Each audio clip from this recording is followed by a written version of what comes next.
നല്ല രീതിക്ക് പോയിരുന്ന ഒരു പേജായിരുന്നു. ഒരു ആഡിന് വേണ്ടിയിട്ട് ആ പേജ് യൂസ് ചെയ്തു. അതിലൊരു കണ്ടന്റ് ആഡിന് വേണ്ടിയിട്ട് യൂസ് ചെയ്തു. അവിടുന്ന് അങ്ങോട്ട് പിന്നീട് അതിലിടുന്ന ഒരു കണ്ടന്റിനും ഒരു എൻഗേജ്മെന്റും കിട്ടുന്നില്ല, പഴയതുപോലത്തെ റീച്ച് കിട്ടുന്നില്ല എന്നുള്ളൊരു വിഷയം പല ആളുകളും ഫേസ് ചെയ്തിട്ടുണ്ടാവും.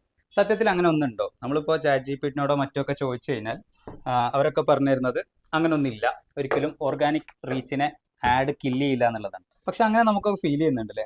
അതിന്റെ കാരണം എന്ന് പറയുന്നത്, നമ്മൾ ഇതുവരെ ആഡ് ഒന്നും ചെയ്യാത്തൊരു പേജിൽ പുതുതായിട്ടൊരു ആഡ് ചെയ്യുമ്പോൾ മറ്റേ നമ്മുടെ പേജിന് പഠിച്ചു വെച്ചിട്ടുള്ള ഒരു ഓഡിയൻസ് ഉണ്ടാവും. അപ്പോൾ ഇതല്ലാത്ത വലിയൊരു ഓഡിയൻസ് ഒറ്റയടിക്ക് നമ്മളെ പേജിലേക്ക് കയറി വരികയാണ്.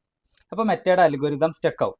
അൽഗോരിതം ഈ പുതിയ വന്ന ആളുകളെ കുറിച്ച് പഠിച്ചിട്ട് നമുക്കൊരു പുതിയ ഓഡിയൻസിനെ സെറ്റ് ചെയ്യുന്ന ഒരു സമയമുണ്ടല്ലോ, ആ ഒരു സമയമാണ് സത്യത്തിൽ നമ്മൾ ഈ പറയുന്ന നമ്മൾ ഓർഗാനിക് റീച്ച് കിട്ടുന്നില്ല പിന്നീട് എന്നൊക്കെ പറയുന്ന ഒരു സമയം. അതായത് മെറ്റയുടെ ഒരു ലേണിംഗ് ഫേസ്.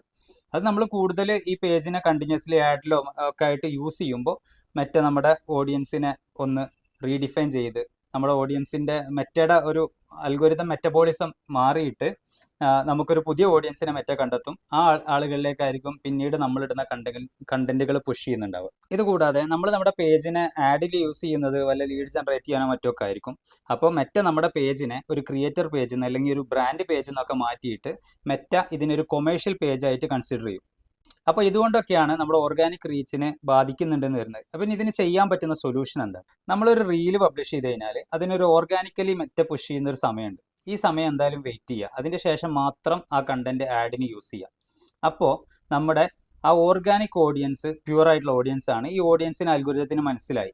പിന്നീട് നമ്മളത് ആഡിന് യൂസ് ചെയ്യുകയാണെങ്കിൽ തന്നെ മെറ്റ നമ്മളുടെ ആ ഓഡിയൻസിനോട് സാമ്യതയുള്ള ആളുകളിലേക്ക് അതിനെ പുഷ് ചെയ്യാനും മെറ്റയുടെ ലേണിംഗ് ഫേസ് കുറച്ചുകൂടിയൊക്കെ ഈസി ആവും. മെറ്റ സ്റ്റെപ്പ് ചെയ്യുന്നതിനനുസരിച്ചിട്ട് നമുക്ക് നമ്മളുടെ ഓർഗാനിക് റീച്ചിനെ മറ്റൊക്കെ ബാധിക്കും എന്നുള്ളതാണ്.